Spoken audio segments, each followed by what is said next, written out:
નમસ્કાર મિત્રો, હું તમારો દોસ્ત શૈલેષ મિત્રો. તમને ખબર છે કે 2 દિવસ પહેલા નસવાડી તાલુકાના ઝેર ગામની અંદર લગભગ એમ આશરે માનવામાં આવે તો 10 થી 12 મકાનની અંદર આગ લાગી.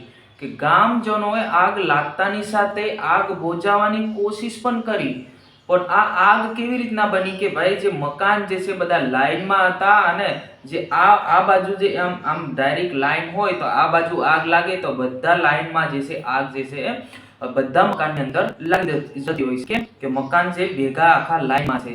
તો ખાસ કરીને ગામ લોકોએ જે આ આગને બહુ કોશિશ કરી કે મોટરો ચાલુ કરીને જેટલી બન્યું એટલી કોશિશ કરી, પણ છેવટે આ બાર મકાન જે સળગીને ખાક થઈ ગયા હતા.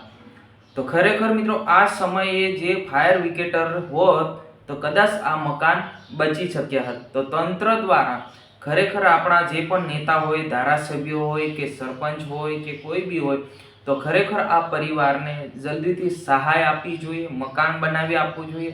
અત્યારે જે છે વરસાદનો માહોલ છે, તો નાના છોકરાઓ કે અન્ય પરિવાર જે છે એ 12 પરિવાર કે આપણે કહી શકીએ તો આટલા બધા માણસો, લગભગ 200 જેટલા જે સભ્યો છે એ ક્યાં રહી શકે? તમે વિચાર કરો.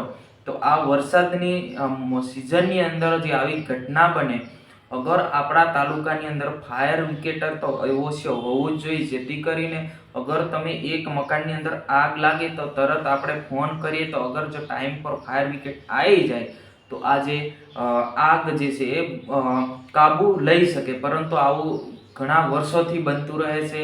જ્યારે મકાનની અંદર આગ લાગે છે તો ફાયર વિકેટનું કોઈ હોતું નથી, કોઈ તાલુકાની અંદર કોઈ પણ પ્રકારની ફાયર વિકેટ ત્યાં પહોંચતી જ નથી. આના કારણે જે છે એ ગરીબ પરિવારના ઘણા બધા મકાનો ગયા વર્ષે, આગળના વર્ષે પણ સળગી ગયા હતા. તો ખાસ કરીને મિત્રો આ જે સભ્યોના જે મકાન બળી ગયા છે એમને તાત્કાલિક સહાય આપવી જોઈએ, તાત્કાલિક જરૂરિયાત વસ્તુ પૂરું પાડવું જોઈએ, ખાવાનું, કપડાં તેમજ અન્ય વસ્તુ જે છે પૂરું પાડવું જોઈએ. મિત્રો તમારે શું કહેવું છે આ 2 મિનિટની અંદર? મિત્રો આટલી જ જાણકારી આજની વિડીયોની અંદર, બસ આટલું જ. આપણે મળશું તરત જ એક નવા વિડીયોની અંદર. જય હિન્દ, વંદે માતરમ.